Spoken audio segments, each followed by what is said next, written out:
Alright, so in this video, I am finally gonna test out my Troy-Bilt chainsaw after I finally figured out how to get the carburetor adjusted, thanks to people in the comments from some previous videos. But before I do that,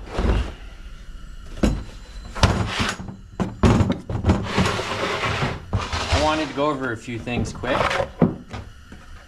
So the problem that I had in my previous video on this chainsaw is that when I stuck my carburetor adjustment tool in here to adjust the low and high idle screws, for the longest time this tool was not working.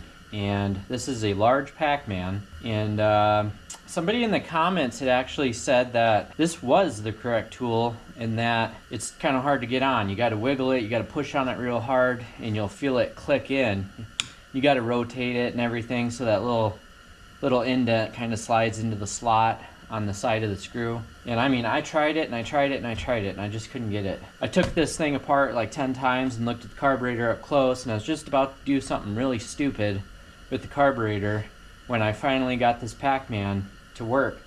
The problem that I had was that this is a very, very, very cheap tool that was part of a 6-piece tool set from Menards of carburetor adjustment wrenches, I guess you could call it. So they were made in China, you know, they were crappy to begin with. I guess I never noticed, but on the end of this thing, there was a metal burr that must have been left over from the manufacturing process, which I have no idea how they manufacture this stuff so cheap, but I really would doubt that it was milled or even cast. I have no idea. Basically, that little metal burr that was left on there was preventing this thing from going on. So all I had to do was take one of my crappy Phillips screwdrivers, and I did this a few times, and literally saw the piece of metal, you know, separate and then come out the end, and I actually had picked it off. I just now got more material to come loose. Yeah, you can't see it, my GoPro won't pick it up. Anyway, so that's all it took. So if you're having problems, make sure to check the end of your cheap Chinese tools to make sure that a metal burr is not keeping you from adjusting your carburetor. With that in mind, I was kind of looking around to see if I could find a Pac-Man that was decent and not as cheap as this one. I would assume most of them would be made overseas anyways, but this is still one of the cheapest. So I got on good old eBay. I haven't even looked at this yet.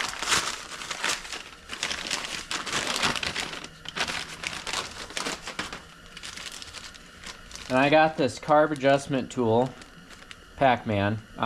This was either, I think, for Homelight or Echo or something. Some other brand that I really don't know a whole lot about. But anyways, looking at the pictures of this on eBay, it just looked like it was a little bit higher quality than the POS that I was using earlier.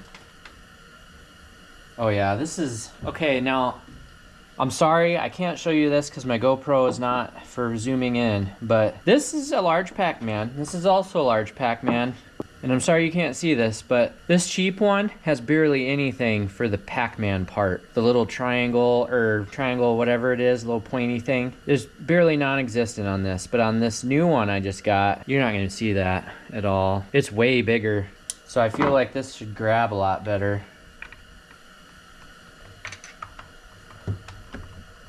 Oh yeah, I'm not going to turn it because I have it adjusted where I want it, but that's why I got that. That is way better than this. So, from now on, that is going to be my designated adjustment tool for all my chainsaws that use the Pac-Man, which I believe is most of them. I don't know where this was manufactured, but it feels far less cheap than the other one. Awesome. I'm so glad I have this now. And thank you to the viewer that told me a Pac-Man would work on this. Also, in another video, which may or may not be uploaded yet, I had bought this in a clearance bin at Tractor Supply for like $5. It's just it's a little greaser thing to grease your bar. Now, I already have a fitting on one of my grease guns, and that's how I usually greased my bar, but it's kind of awkward, and I saw this, so I just bought it anyways. I think you just push on it, and that's how it works, and then it came filled with some weird looking grease, but I wanted to try this. I don't know how you're supposed to use this thing. I don't want to break it. Maybe these are pieces of junk, and that's why Tractor Supply had it on clearance. And I threw the instructions away, or I threw the box away. They probably would have said like, yeah, just do this and this and that, and then you're good. Now I don't know what it is. Okay, I think I got it now. Little blunt force. All right, take two.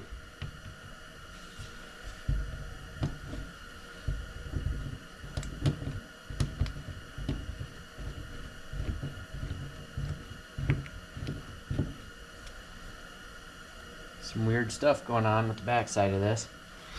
I don't see anything coming out yet. I hope it's working. It should be. It's really slow, but oh yeah, it's coming out of there now. Now, greasing bars isn't something I do a ton. I didn't start doing that until maybe a few months ago when I was sawing. I cut like 7 trees down. I've heard some people say not to do this, and some people to say make sure you always do it. Like, do it as often, or, you know, try to do it as enough as you kind of replace the bar oil. Like, do this after filling the bar oil 5 times or something. I've read something about this. I don't know how that would really hurt the bar. I mean, if anything, you'd think it would just be smoother and whatnot. I don't know. I've replaced quite a few bars in my lifetime, and I wonder if any of it isn't because I never really greased this. I have no idea. That, or I would bend a bar, you know, getting it stuck in a tree or something. But anyway, new greasing tool, a new large Pac-Man tool. Very cool. I am extremely excited to get this out to where my wood pile is, and give this thing a try, because it's been a total pile of crap since the day I bought it. And I was just about to sell this thing on Facebook super cheap just to get it out of my life because I was so sick of it. And the whole time it was just an issue with me and my tools. So yeah, again, thank you to the viewer who informed me that I'm an idiot, so then I could get this thing tuned. And it's probably not tuned perfect, but it's close enough that running it in the garage here with the door shut and fumigating the whole place, it runs good RPM and seems to have good response, and I might have to adjust it a little bit. So I'm gonna bring my new tool with and my grease gun. Let's head out there.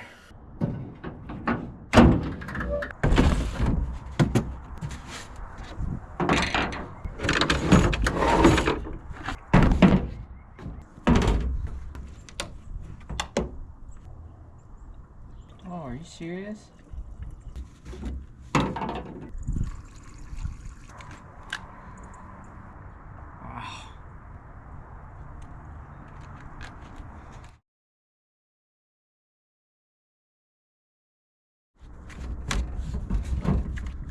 Choke on. Ride this thing like 10 times. Ignition on.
Sounds good.